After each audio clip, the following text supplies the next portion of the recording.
It's a super fun hobby. The way I started is because I noticed I was wasting time on Instagram, scrolling through reels, and reels are just like the short form videos. I'm like, and I took a conscious thought. I'm like, okay, if I scroll reels for 5 minutes, how much useful information do I get?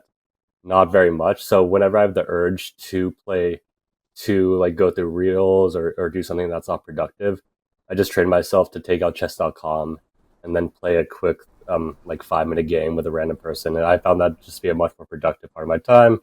And it turns out it's pretty fun. So I just kept that going. Hello, I'm John Brink, and we are podcasting on the Brink from downtown Prince George, British Columbia, Canada. And for all those guests watching us from around the world, Prince George is the center of British Columbia. British Columbia, a big province.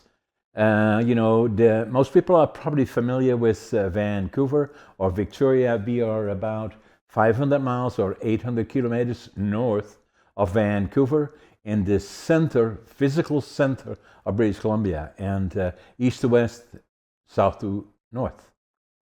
Today we have a very interesting guest. His name is Eric Mchugh, and Eric has an amazing background for a young person in particular. Very interesting life, and he's going to share that with us. Eric, welcome to my show. Thank you so much for having me. I'm really grateful, man. I'm looking forward to this conversation. Now, where are you located, Eric, physically? So I'm super blessed. I'm in a town called Palos Verdes, which is near Los Angeles, California, United States. Okay, is that south of LA or is it? It's a bit, I would say it's a bit west, so we're right on the coast. Oh, right on the coast. Beautiful area, and it's beautiful weather, obviously. Correct. Yeah, it's great for hiking, great for golfing, great for all that kind of stuff. So I went through your bio in a general sense, but my God, for a young fellow, you're in about your 30s, I presume. Uh, You I'm you have an interesting background. So share with us your background, your education, where you were born, and then from there on in, you became very involved in a whole number of areas that I'm going to ask you about. Tell us about that. Where were you born, and then take us through your education and forward. sure. I'm happy to. And I have a background that I view it as neutral, but my name is Eric. I'm 30 years old. I was born in Los Angeles, California. My main hobbies right now are chess, Muay Thai, reading, and meditation. I just got back from a 10-day Noble Silence meditation retreat in Joshua Tree, California. In terms of personal and business development, it was a beautiful, transformative experience. If it's of interest to you, highly recommend you check Yeah. it out. Okay. Yeah, I I am interested. I went to school at the University of California, Irvine, which is a top tier public school in the United States. Correct. During during that time, I interned in Barcelona as a project manager and in Washington, D.C., which is the United States capital, as a government affairs consulting intern. And it's pretty funny just because of how polar opposite those two work cultures are. Right. For example, Barcelona, I would show up to the office at 10 a.m. and I'd be the first one there. Whereas in Washington, D.C., when I show up to the consulting office at like 8:15, 8:30, I'm You be typically the last one. correct. And full suit and tie versus a tank top. Both Yeah. were both were great learning experiences. My Yeah. first my first job out of college was at Snap Inc., helping them craft their ad algorithms. And the two main reasons I chose that position was first off the location of the campus. So Snap Inc. did something super cool. Their campus is located on Venice Beach, and they didn't buy one large building. They bought a bunch of different properties along Venice Beach and slightly inland. So you'd work in different house, you'd walk to different houses and work with different work pods on different projects. So I thought that was cool, and it was honestly a great way to learn from different groups of people. Just because you're working with one group for 1 week, another group for another week, that's a great way to absorb knowledge. So The what were set, they doing on those locations? Different properties along the beach. Were they real estate investments or what were they? I'm unsure if they were renting the properties or purchasing them. It Right. was more so to create a cool work culture for the Snap employees. Okay. And Snap in Place is So what? Snap Inc. was Snapchat. So Okay. if you remember it's a video app where you take a picture and snap it to your friends. So it's like Instagram. So it's a cool tech company that was pretty big back in the day. Is that a predecessor for some of the newer technology that fall under the umbrella now of Zuckerman and those guys, Facebook and all of that kind of stuff? Was it a pre them They or they came slightly after Zuckerberg and right? Instagram, and a lot of the Instagram features I think were copied from Snap. Right. So they're more of a rival. They did really well, got a very large valuation and went public. So what happened to Snap? Because I don't, did it kind of fizz out or did it lose momentum or what happened? Because once you're the first one in and you get to the level, I vaguely remember Snap, once you get to that point, then from there on there's only one direction to go is further up or otherwise you lose and other ones come in and then you go to the back someplace or So disappear. I'm not too up to date with where they are currently. Right. I know they still have an app, but I think it's personally fizzling out because I don't see too many people. I think TikTok and Instagram are eating their market share pretty heavily. Right, right. So very competitive environment in that, right? So when you went to Irvine, what did you take I there? studied I studied business and psychology. Okay, interesting combination. Yeah, it was. The Business was one more. very much connected with the other though. Yeah, no, I mean it was the left and right brain worked really together. I felt business was more practical and psychology is more for fun. And I was there, so I figured I might as well get 2 degrees. What's funny is most of my learning happened post post career job and in the entrepreneurship world. So I laid a Right. good groundwork, but the real learning took place on my own through reading books, talking to mentors, meeting other people, and just doing stuff on the fly versus a normal formal education. So I was born in Holland, Oh, nice. and November the 1st, 1940, northeastern Holland. That was just before when the war started, actually. And it was a very troubling, difficult period, as you can well appreciate. But I'm very familiar with Holland. I was there until at 23. I left for Canada and left directly for the West Coast and in particular British Columbia with the objective of building a lumber mill.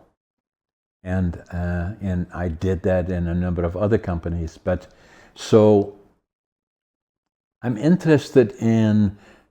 I'm very familiar, obviously, with Europe. Travel through all the areas. I'm very. I love Spain. Different from the culture that you were used to, and that even I was used to in Holland, because in Spain everything starts later and then usually they go for dinner at 8 to 9 o'clock. That may well last till 11, and so that kind of a thing. But I just love it, the whole culture. So, what brought you to Barcelona in Spain? Honestly, when I was picking a place to study abroad, it was either Madrid or Barcelona. Barcelona. And when I researched the different companies, Barcelona seemed more modern and it was closer to the ocean. So that's mainly why I chose Barcelona. Right. I love the airport in Madrid. I don't know when you were there, but the new airport was already there or not. Um, I'm not sure if it was the new airport, but I'm sure it was very nice. Yeah, Like the yeah, whole and what you're saying was right. The whole work culture is super relaxing. Everything is closed yeah, at 4 for the siesta. Dinner starts at like 8, ends at 11. Then at that point you go out after and hang out with your friends. But exactly. also everyone's super friendly. I think their work life. I think the United States can learn something from their work life balance. Yeah, Yeah. yeah. And the interesting part about having dinner, the food just keeps coming. It's just Oh, not, oh, I yeah. ordered this, and you start to eat, and then if you start at 8 or 9 o'clock, it goes on for 2 hours, and the food just keeps on coming. It is unbelievable, and the people are just amazing. I love it. You know. I love it too. I'm gonna go back and the food was amazing. Yeah, like 2 3 hours. I love the long form dinner, usually ending with like a paella or something. Yeah. But it's a friendly environment. Everyone's talking, and dinner's like a fun experience versus like in America. Sometimes you can just like eat and go. This is like no, dinner is the company is the experience. Have fun. So how long were you there? Just 3 months, so it was just a summer thing Yeah. for me. Yeah, yeah. And so now if you look at what you now you're in back in LA or in the area in California in the United States. So I saw another thing is what is dark matter? Yeah, so it's an unknown phenomena, and it's just the void in between space and stars. That was a Okay. pretty fun.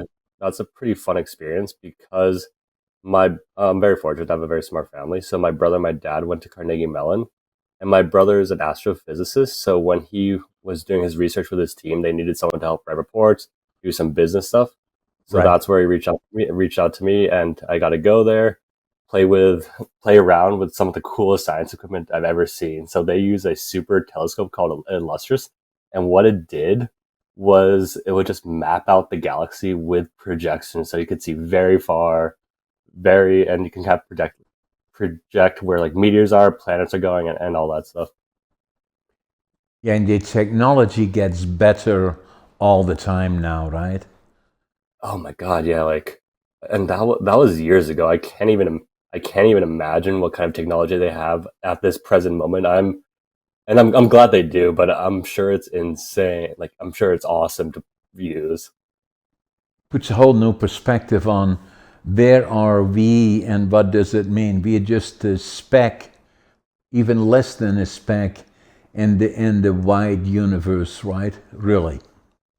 Yeah, and I view it that way, but it's funny the meditation also because I was thinking the exact same thing for you when we were like mapping out stars and galaxies. Like Jesus Christ, we are tiny.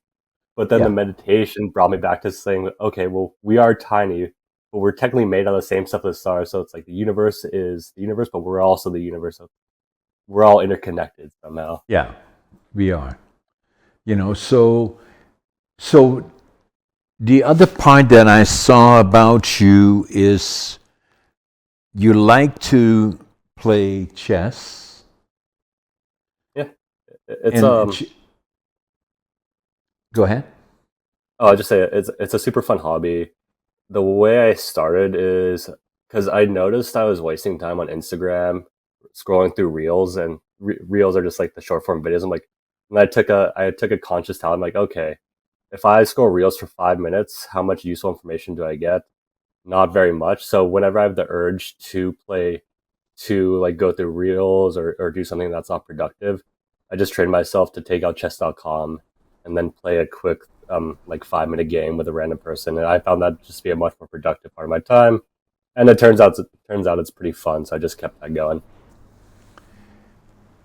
Yeah, I haven't really. I sometimes watch it at YouTube. I see these young persons, 10, 12 years old, playing chess, and they are very, very good at it. Oh my god, there's some 10-year-olds who are amazing because really what chess is, it's a game of strategy, but more so pattern recognition. For example, Exactly. you play enough games, like okay, they're probably gonna do this. But there are some like they're truly savants where they know 5 to 10 moves ahead of you, and you're just like, hey, good job, kid. And that's precisely what it is, right? It's anticipating where the other person likely will go and understanding right from the opening piece when it goes like bang, bang, bang, bang, bang, bang, bang, bang. Now what? So now depends on what the other person is going to do, and there are probably 4 or 5 options, and you have to anticipate them. If they move this piece, they likely will do the other. And It's But it goes even deeper than that because let's say you move one piece. Let's say we're playing a game. I move one piece. I force you in a position. You have five options from there. That's five options I should predict. But then if I'm trying to predict the next move, it just gets exponentially harder because I would have to predict your move, then I have to predict my move, and then I have to predict your move, which is like a five options to like 100. And there are people who can think many turns in advance. And I would say those are the grandmasters. yeah, yeah, they're amazing. And now the other thing that is slightly different from chess is M&A. It's different, but it's also very similar in the sense I like both of those sports because they both teach you extreme accountability. Like for Right, example, in chess, if we're playing a game, it's strategy. Let's say I lose, and this applies to business too. Like in chess, there's always a best. You could be screwed, but there's always a best move you can make. So you always right, have to try to find the best move you can do. And if I don't do the best move, if you end up beating me, it's because somewhere along the line I screwed up. And right. then it's not so much. And MMA is very similar in the sense you have your combos. Like I like to think of my jab as my pawn, my right as my like as my rook, so that type of thing. And you also learn accountability because you have your combos, you have your set patterns that you use. You have to pick up on the patterns that they use.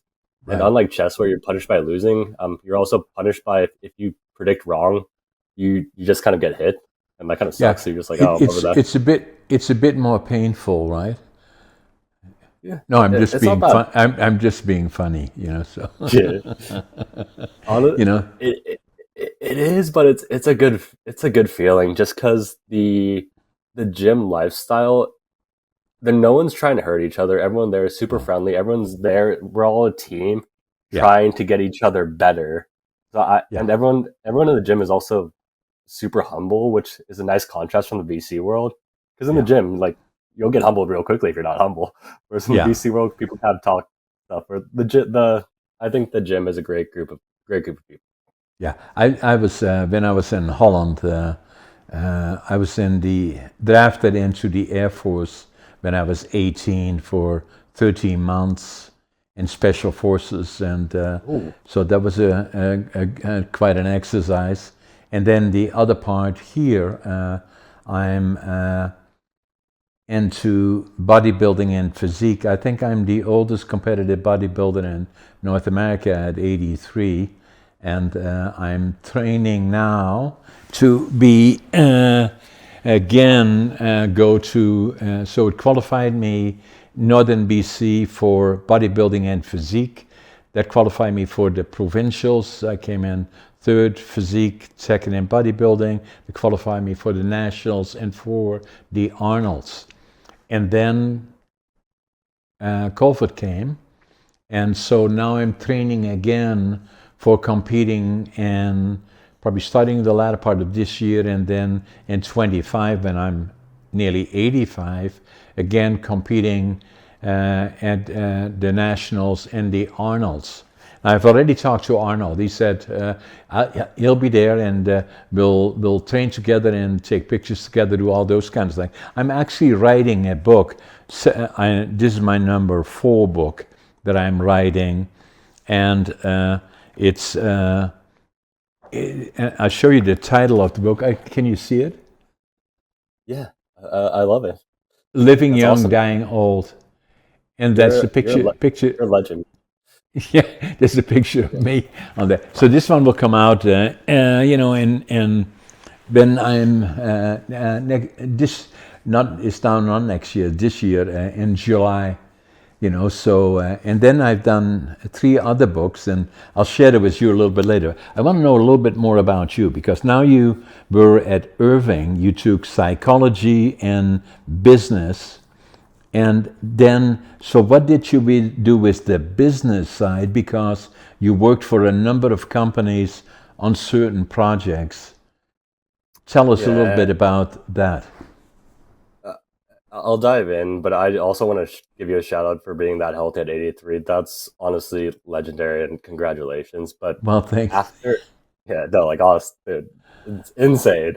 But so after Snap ended, I was looking for a job, and throughout my whole college career, it's like okay, doctor, lawyer, consultant. I ended up getting a consultant position at a bankruptcy firm. So it's for when a company goes bankrupt, they just help move around the debt. So that's where I would say most of my business knowledge was applied. Yeah. I mean, that was a cool learning experience too. The firm itself was filled with intelligent people. Everyone was smart. You get really good at Excel. You learn how to talk to high level executives, even though I view everyone as equal. But yeah, that just good. And it's crisis management, right? Because now you get into a situation where a company or an entity that has needs the consulting to help them manage through this difficult period for them and stress situations. So it requires the brains, usually for people like you that have talking chess, MBA, and all the other kind of things. How to think outside of the box becomes the critical part, or the ability to have.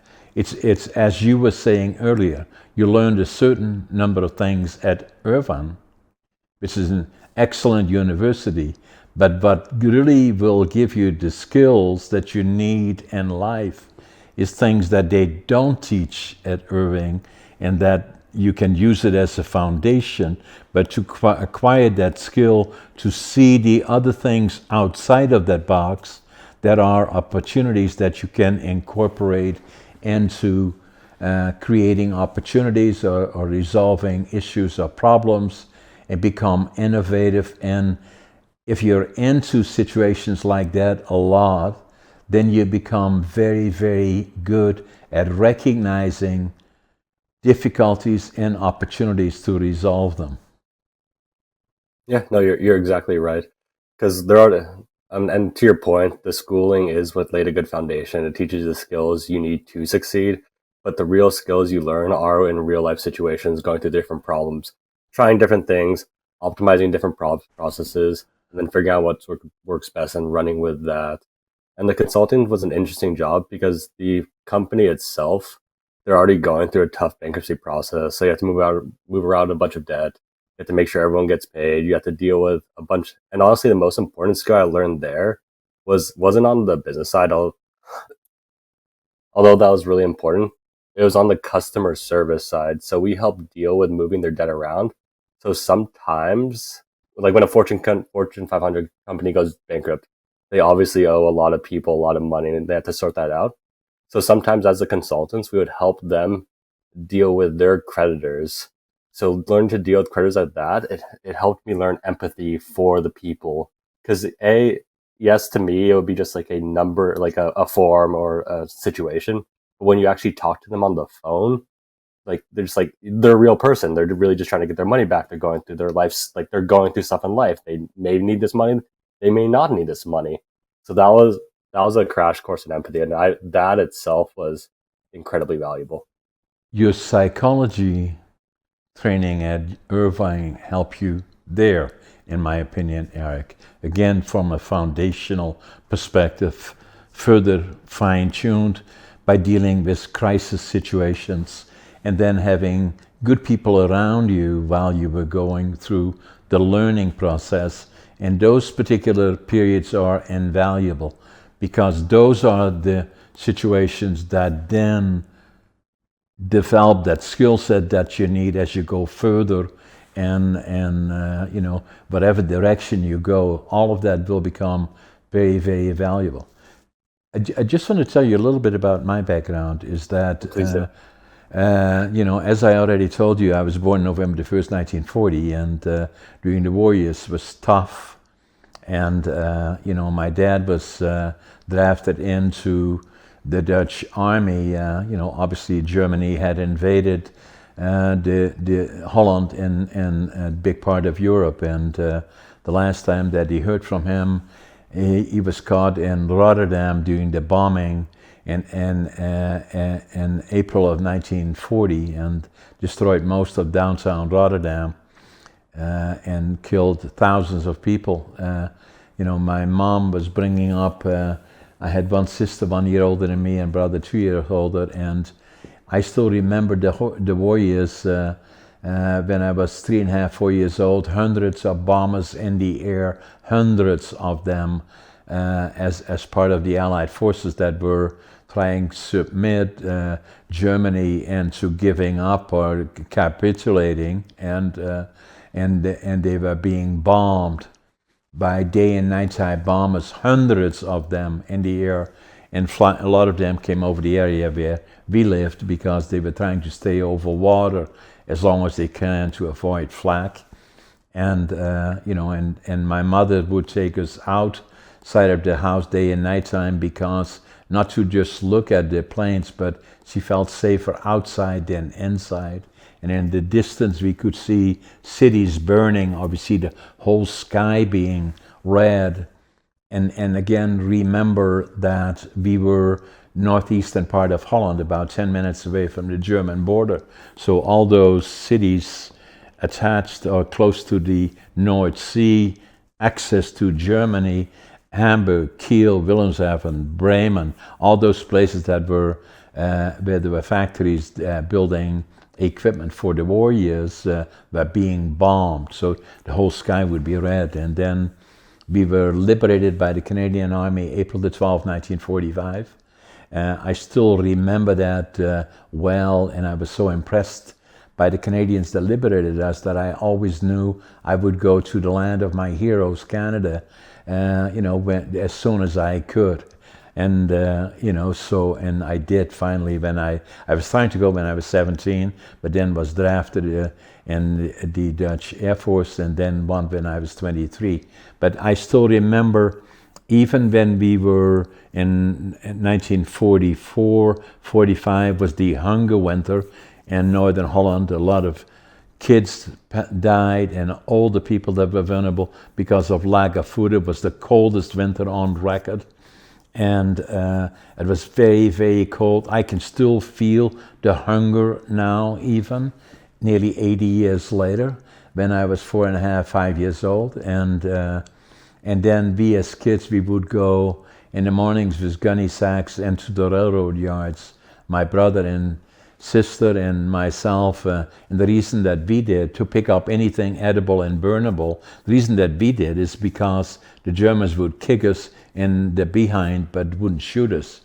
And then we just came back the following day. But, so there was nothing to eat and nothing to burn, and everybody else was in the same boat. So it was very difficult.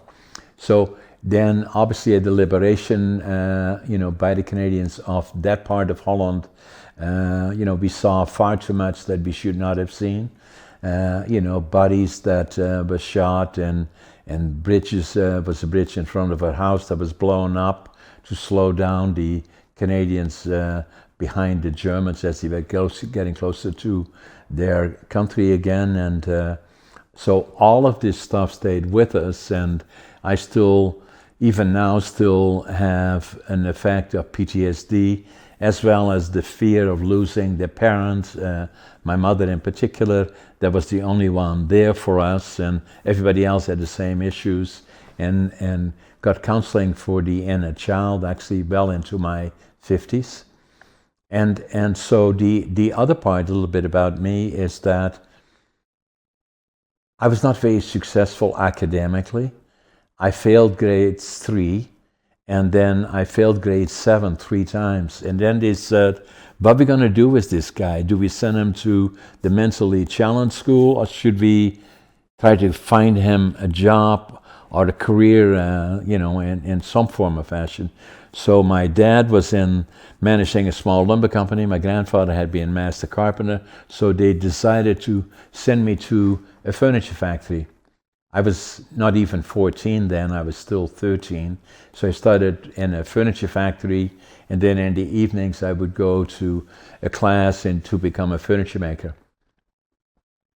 So then from then on forward, I always kind of felt that I had failed in a way. I was a happy-go-lucky guy and always had a positive attitude, but I kind of, friends are hard on you, and when you grew up in particular.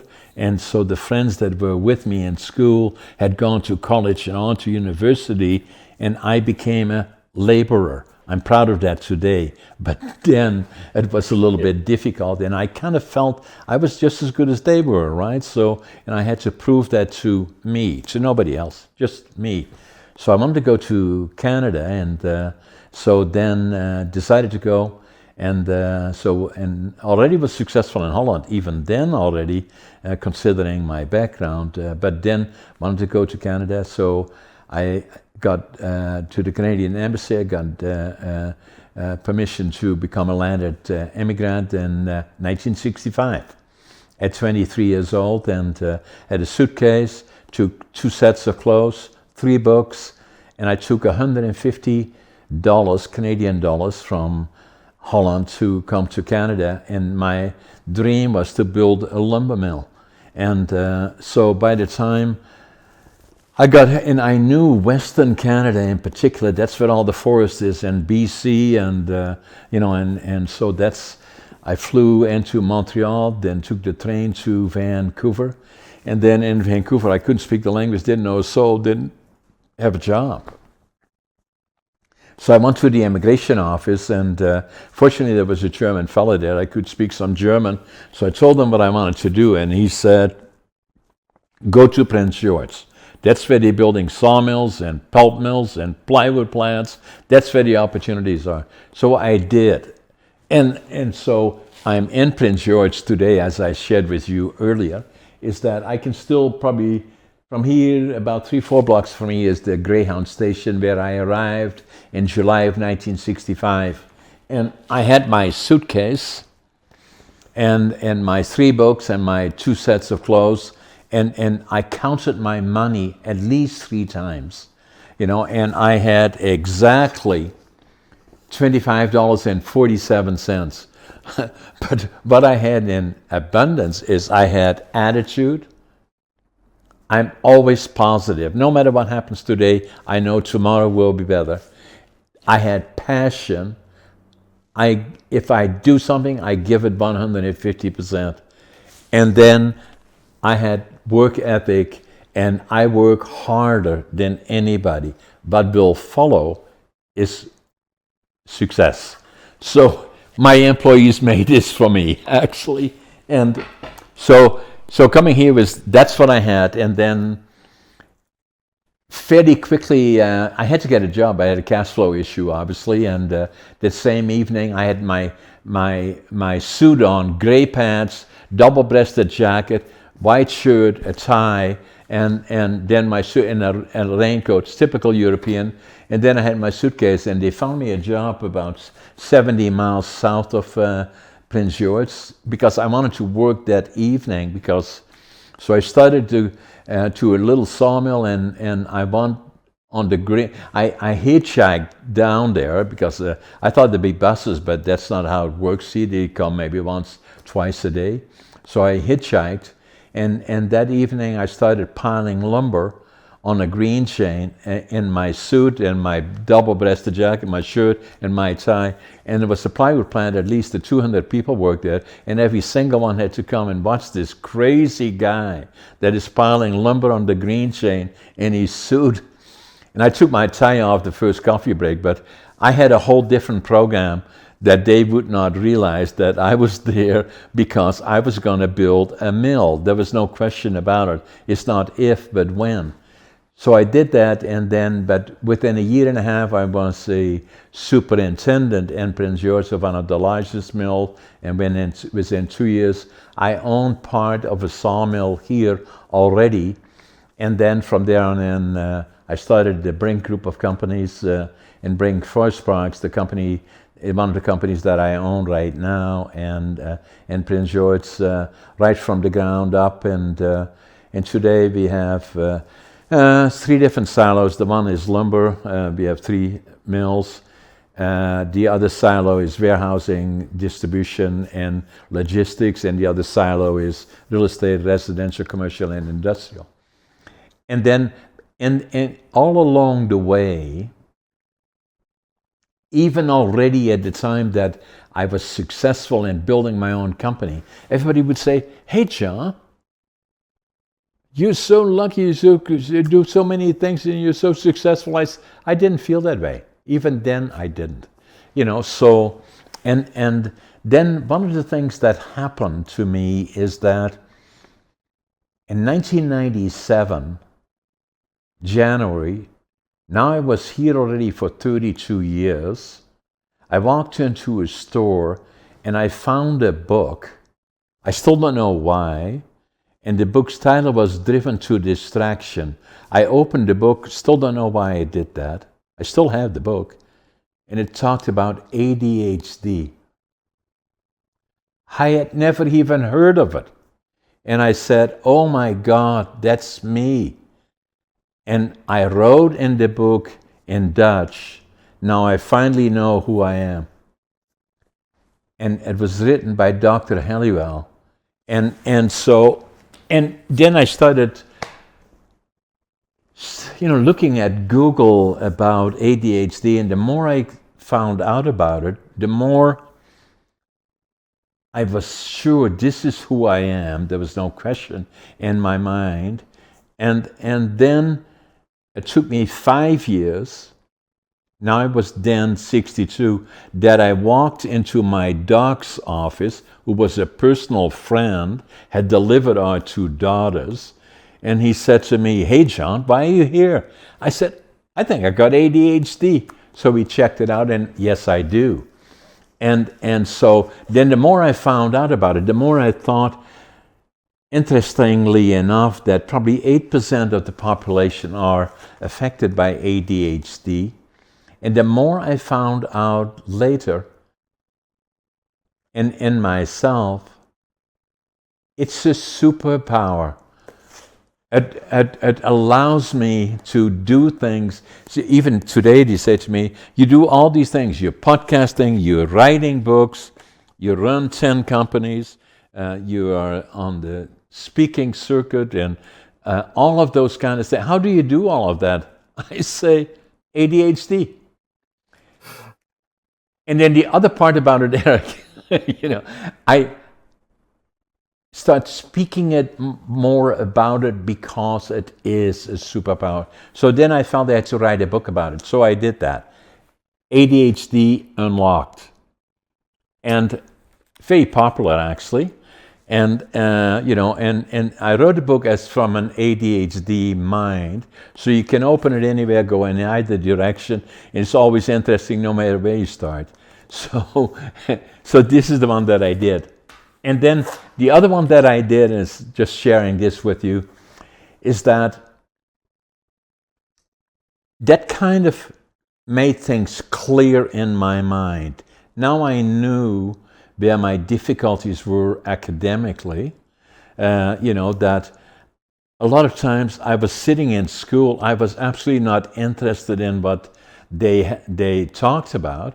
And if somebody would ask me if I got out of there, so what did they talk about? I have no idea, because I was in a different world.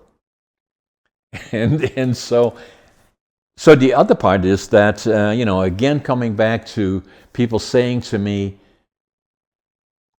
say, John, you have to write a book about the things that you have done.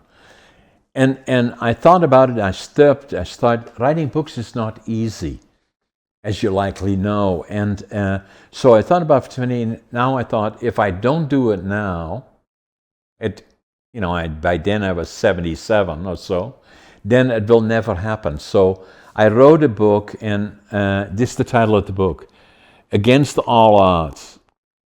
And it's not about hurrah, hurrah, how successful John is. It's not about that. It's about all the challenges along the way, and then falling down and standing up and never giving up, and all those quality, attitude, passion, work ethic, stay the course, what will happen is success. And so this one, again, very popular, actually. I don't know if you can see it or not, then, is that, can you see what is the price underneath the book? No, it's a bit blurry. $25.47. Ha! Great one. All of my books are $25.47. Well done. I have ADHD myself, so I'm gonna buy the ADHD book you I'm going to wrote. send Yeah. it. I'm sending it to you, Eric. I'm going to sign them and send them to you tomorrow. Thank you so much. I'm looking forward to reading all of them. And you're right, it is a superpower. It's like that's how you can do so much with so many different things. You just jump around, and it works out. I'm glad I had a chance to talk to you. So the other thing that I should share with you is this: the book that I found, January 1997. How long ago is that? 27 years. 1997 is 30 years ago, 25 years ago, whatever it is. I opened the book, and there it said ADHD. It was written by Dr. Helliwell. Amazing individual. ADHD. Has written, I think, 18 books. Driven to Distraction is one of 4 books. He wrote this one in 1993. He was on my podcast last week. So if you have an opportunity, look at my podcast. I think is it 201, Scott? Dr. Halliwell? Huh? 203. 203 on the Brink, 203 on YouTube or whatever. You will love the interview that I did with him. I will 1000%. I'll probably listen to it tonight, to be honest with you. But yeah, I'm looking forward to that one. So since the time, the other one that I did is, and I love you sharing with me ADHD, because I feel now that, and that's why I wrote the book, is that I've included it more into my presentations. It's all part of who I am, and I call it now a superpower. The other day, I did a presentation with a group of executives, mid-30s, mid-40s, and somewhere between that. It was about 30 or 40 of them. And there were 3 individuals that were going to do presentations about the forest industry. And I was the last one to do the presenting. And I said, it's already so much talked about the forest industry. I'm going to talk about ADHD and writing books. And so I did that, and there were at least 3 or 4 of them that said, I never told anybody, but I got ADHD. And I get in settings now, Eric, where I give presentations to 200, 300, 400 people, whatever they are there. And I love speaking, and I believe I'm a very good speaker. And so then by the time that I'm done in talking about ADHD, that's not the only thing I talk about. I talk about entrepreneurship and all the other kind of things that are going on. But that when I'm done about the ADHD thing, I've got people saying, damn, I wish I had it too. So because it is a superpower, and it allows one, as you well know, to do other things. The other thing that I found is that, which is very important to me, is that a lot of people just say, I hate my job. I say, change. Yeah, because it's not that if hard. you don't like it, you take it home with you, and it's not only the job side, but it affects your whole life. And and then I give presentations to young people, and then I say, they go to school, I say, so what you going to do for a career? And they say, I don't know. I said, well, check it out, because it's so important that you make the right choices. And you want to be a truck driver, or you want to be a welder, or you want to be a lawyer, or you want to be a doctor, or you want to be an entrepreneur. Talk to people that do those kind of professions. Find out what they're doing, why they're doing it, and then you can make already mentally kind of choices. That's where I want to go, this one. So I felt I'd write a book about that. And so I said, finding your passions, living the dream. And if you, then a fair question was saying, hey, John, are you living the dream? I am. Every day, so usually what I do is I get up at 5:30 in the morning. I always think I'm late. I always make my bed, and I'm always in a hurry. and then every day to me is a good day. And I probably fit into the category, the people say, are you working 9 to 5? No, I say, I work 5 to 9. That's what I'm the first one there, the last one to leave. And that's what I do, so now the other part that I want to mention to you, ADHD and Dr. Halliwell, when I was talking to him, and you will see that on the podcast, when I said to him that I believe that ADHD, the frequency of occurrence is probably similar to males and females. Females are different, expressing it different, but it's likely the same. He agrees. I said, it's likely 20%. He said, no, John, it's more than 25%. I agree with him. And then I said, the other thing that I found is that with CEOs, successful ones, it's likely 50%. He said, no, John, it's more than 75%. That would make Even sense. to the extent, Eric, that I have advertised for one of senior positions in one of my companies that I have on management level, and I put in the advertisement, ADHD considered to be an asset. That's how I feel about it. I'm I 100% agree with you, and I think the way you reframe ADHD as a superpower is extremely powerful because it is. It's one of those things where your mindset creates reality. So if you view ADHD as something always pulling you down, it will pull you down. But if you view it as a superpower, and I also believe it is, it becomes a superpower. So, and I love the thing you mentioned about um, attitude's extremely important. Your inner reality reflects your outer reality. So if you have a positive mindset, you attract positive people, you attract positive experiences, and then you can serve people. And what you mentioned about how you are able to, if you want to find your correct, like if you hate your job, it's just simply just change. Don't stick yourself there. I think finding your career path is just being your authentic self, following your intellectual curiosity, and that's the best way you as a person can serve others. Because if you're authentic, you'll do well. Then you'll just that's how we can all benefit each other. If we're just authentic, we're crushing it, we're happy, we're spreading positivity. Then we can just start the ball rolling that way. And honestly, you're an amazing person. I'm super grateful I've got the chance to talk with you. I'm Zane. Now, the other thing that I find, Eric, and is that I sell those people that are ADHD and want to go entrepreneurial, that what it does is that is part of what you have as an entrepreneur, is being able to step outside of the box and think about other things. So if you can learn through education or experience to what the box looks like, then ADHD already, your mindset always makes you peek around the outside. But what it does, it makes other people feel uneasy because they they cannot be in the other world. And as soon as you go outside, then say, "Oh my God, who is this guy, or what is he doing?"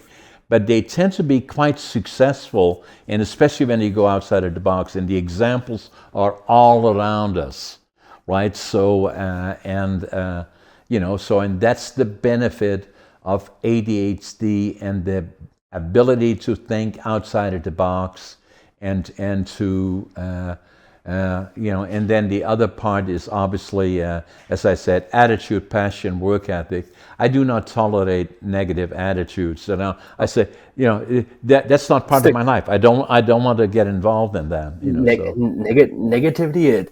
It's sticky. It's like when you talk with a negative person, you're just like, but if you talk with a positive person, it's like, yes. So I agree. I don't have any tolerance for negative.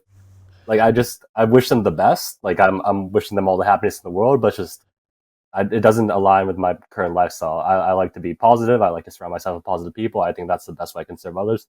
So it's what I do, and it sounds like we're honestly aligned on, and I think we're operating on a similar frequency. yeah, I like that. So where do you go from here, Eric? Now in your setting, the obviously the world is open to you. You are, have had a very good foundation at 30, and so from here on in, the opportunities are, the world is wide open for you. Yeah, no, 100%. I view the world as a limitless possibilities. Whatever I want to choose, I think I can do it. And the cool thing is, I think what anyone else wants to choose, I think they can do it. I'm gonna, and again, for the ADHD aspect, having two companies, just trying a bunch of different things for different companies. I love the bouncing around factor, just doing marketing, tech, sales, Right. product, like having a call from one company and then a call for another company like right after.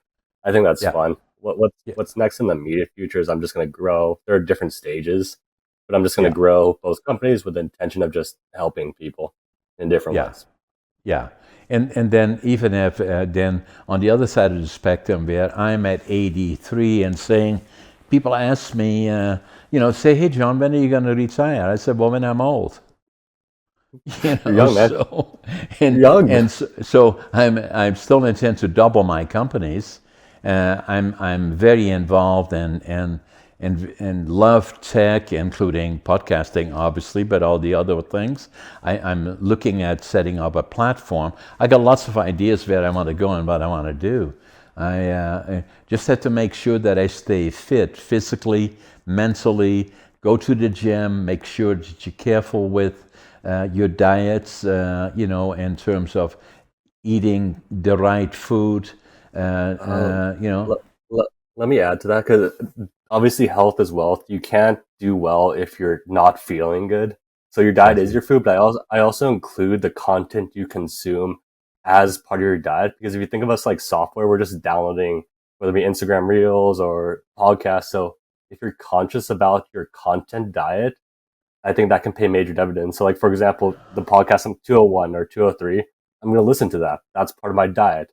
That's a much Yeah, health. That's the same as me eating like a salad and a steak, yeah, versus me going on Instagram Reels for an hour, where that's like a double cheeseburger, and it all adds up. exactly. So, Eric, we said an hour. We are about an hour, I think. So, anything else that comes to mind before we? No, I'm just the way I view it is I just like to share my two rules. I view everyone as a conscious creator, whether you believed or not. And I think the best way to serve others is to be your authentic self. Like, for example, I'm the number one Eric in the world. You're the number one you in the world. If you try to be me, I'm sorry, you can't. I mean, you're obviously extremely talented, but you can't be me because I'm number one, but I can't be you. So just follow your intellectual curiosity, do what feels right. And as a conscious creator, I think we have a responsibility to the rest of the humans as when you're consciously creating, I like to follow the rules of just don't take anything away from people and don't harm anybody. And then if you do that, you're doing good, you'll get rewarded. And I guess I would like to close it off on I'm just wishing everyone who's listening just the best possible life possible. And I'm here to help in any way I possibly can. Right. And then the other part that I should say, be at peace with who you are individually. And that's what I tell a lot of people that I either interact with. Be at peace as to who you are. Be involved in the culture and of your community. Give back, as you were saying. Be a good person, and then the other part, in my case in particular, I fly around a lot for my businesses, both in the States and in Canada, and I love to sit by the windows. I'm also a pilot, but a lot of times if I fly commercially, I'm sitting by the windows. I look outside, they say it's paradise. We are so fortunate. And then the other part is say, remember how precious it is to live in a democratic country. And then all you have to do is look around the world and see the Ukraine, the Middle East, and the other parts of the world, or those dictatorships like Iran, Russia, North Korea, and Venezuela and Cuba and those kind of places, how precious it is to where we live and how delicate it is, how quickly it all can change. And it becomes something a lot of people in general think that if there is war, once the war is over, then everything goes back to normal. No, it doesn't. It can take a generation, 2 generations.